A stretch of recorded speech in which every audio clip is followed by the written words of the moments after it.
channel know, I am African and I grew up in Africa. It is easy to believe that you're destined for poverty. And yes, most people from poor countries believe that. However, when I was around 17, I started questioning such assumptions, and the reason for my different opinions is because I often see rich people even in my country. But there are some other explanations for the reasons why some people are rich in poor countries. It may be that these people do ugly or illegal stuff. Maybe their father is a politician who has stolen a lot of money.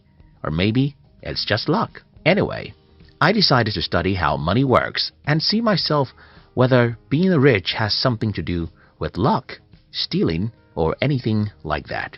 By age 20, I already knew the formula of wealth creation, and I was ready to follow such formula. In today's video, I'll be sharing with you how to be rich in a poor country. If you're new here, consider subscribing so that you won't miss other interesting videos like this. Riches has no home. In his book, The Science of Getting Rich, Wallace D. Wattles provoked us to think about something very important. He asked us to stop thinking about poverty as though it caused by certain geographical location, but because if poverty has something to do with a particular geographical location, then certain people in certain geographical locations will be poor, while everybody else will be rich. But that's not so. As we make this video today, millions of people are poor even in the richest countries of the world. For example, more than 70% of Americans live from paycheck to paycheck, according to some studies. And think about this, many people even in the poorest countries of the world are very wealthy. What does this tell us? I think it's very simple. Money doesn't have anything to do with where you live. But there's another problem here.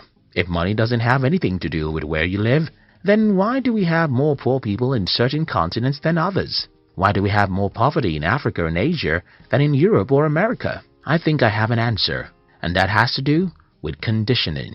Like begets like. The story was told about a farmer who brought an eagle's egg from his farm. When the farmer got home, he added the 3 eagle eggs with his chicken's eggs, and his chicken hatched the eggs with hers. Many months after the little eagles have been hatched, they are there right with the chicks, eating everything the chicks were eating, walking around the way the chicks walk around and having the same aspirations like those of the chicks. These 3 eagles grew up and lived their entire life just like chickens. They never flew or dared to leave like an eagle. I'm sure that you will believe this story easily because it happened in the kingdom of the birds. Well, like those eagles, like always begets like, even amongst human beings. So, what happens in poor countries is that when you're 7 years old, you'll notice that everyone around you is poor. And not just that these people are poor, they always blame someone else for their poverty. At age 7, you may not understand these people, but by the time you're 17, you're already successfully initiated into their evil world. What then happens is that as a young adult, whether you listen to your father, your mother, your uncles or teachers, everyone is blaming someone else for their state of being poor. It doesn't matter how strong you are, the natural thing to do is to become like these people. By the time an average human is 21 in a poor country, he has started thinking that the reason why he is poor is that the government or devil makes him poor. From this point, you can see how easy it is for these people to be poor and also make their children poor. It's pretty simple. Whenever you blame someone else for your life, what you're doing is folding your arms and saying, "It's not my fault. Let the man who causes man's poverty to come and make me rich.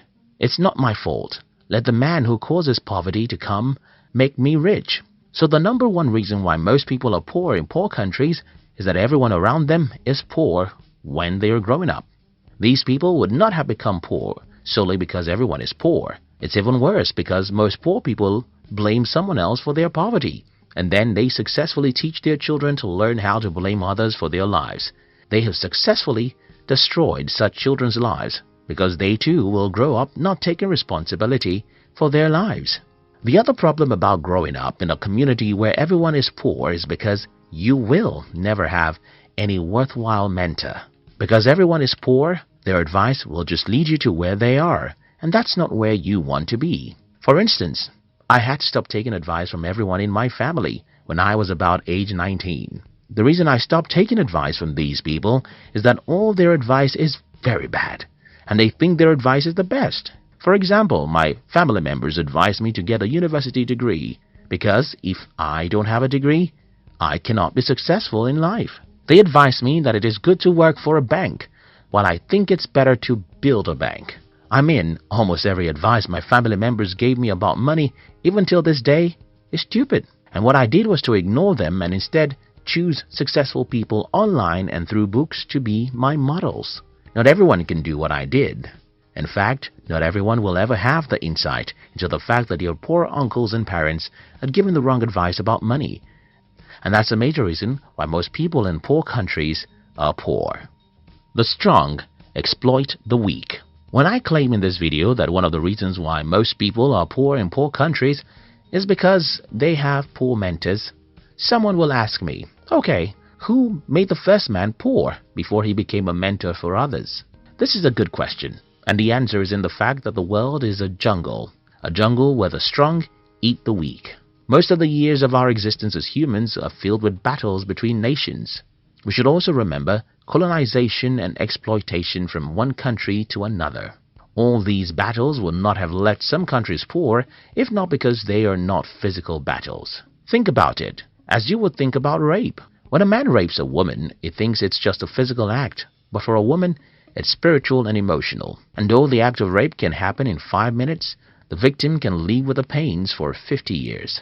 Similar things happen when a country invades, overpowers, and colonizes another for many years. For those who are asking how the first man became poor, I think that is how the first man became poor. But that's not an excuse for you to be poor. You see, the poverty of your forefather may not be his fault because he was probably taken as a slave for 30 years. But your poverty is yours because you have the power to liberate yourself. Country and personal prosperity. Another reason why many people are poor in poor countries is that most people seem not to understand that there are differences between national prosperity and personal prosperity. Because most people don't know that there's a difference between personal and national prosperity, many people in poor countries want to run to rich countries. Many Africans want to run to America. Many Indians thought they could migrate to Europe. And that's another problem. You see, running to a rich country won't guarantee your prosperity, because even in the country that you're running to, most people are still poor. Now that I've tried to pinpoint some of the reasons why most people are poor in poor countries, let me try and show you how to be rich in a poor country. 1. Disown every mentor you have. Well, I don't mean that you should legally get rid of everyone in your life. I simply mean that you should stop taking their advice or spending much time with them, except they are positive-minded. Growing up in Africa, the culture of my tribe requires that I listen to and follow the advice of everyone who is older than me. But at about the age of 19, I started revolting against the advice of my family members, especially their advice about money. When I was 21, it had become very obvious that I was a black sheep of the family. Until today, these people just don't have any advice I can follow about money. Don't get me wrong, I love my mother, father, uncles, and siblings. I love my African friends, but I don't take advice or spend time with you if you're negative. This is the first thing I think you should do if you're from a poor country. Do away with negative people. Stop taking money advice from poor people. Instead, go to the library and read books from the rich and successful people. Check online and follow some inspiring people who will make you believe in yourself. 2. Understand the difference between personal and national poverty. Don't assume that you have to be poor simply because your country is poor. You can be rich, even in a poor country. As I have explained earlier, being rich is not a factor of where you are from or where you live. Being rich is a factor of how you use your mind. 3. See the half-full cup. I suffered ill health for the first 17 years of my life, and I hated life for every minute of those sicknesses. However, a few years after I regained my health, I understood that such terrible health challenges was a blessing in disguise. The lesson here is that most bad situations have hidden opportunities in them. But human nature really takes time to look for opportunities in bad situations. If you live in a poor country, you have to learn how to see the cup of your country as half full, not half empty. You have to be positive and believe that there are opportunities for you somewhere in some corner. Only you can believe that and take proactive actions that will lead you there. In conclusion, everyone watching this video from Africa or Asia should sit down and rethink their path in life. We should stop being negative about what is possible for us. We should believe in ourselves and pursue really big dreams. We should understand that money is not a product of any geographical location, but the product of our mind. I hope this video helps someone. Thank you very much for watching our videos. I'd like to give you another interesting video for you to enjoy next. But before then, our team will be very happy if you can like this video and share it with your friends on social media. If you're new here, don't forget to subscribe, so you won't miss other interesting videos like this. Look at your screen now to see 2 other videos we handpicked for you to enjoy next. We love you.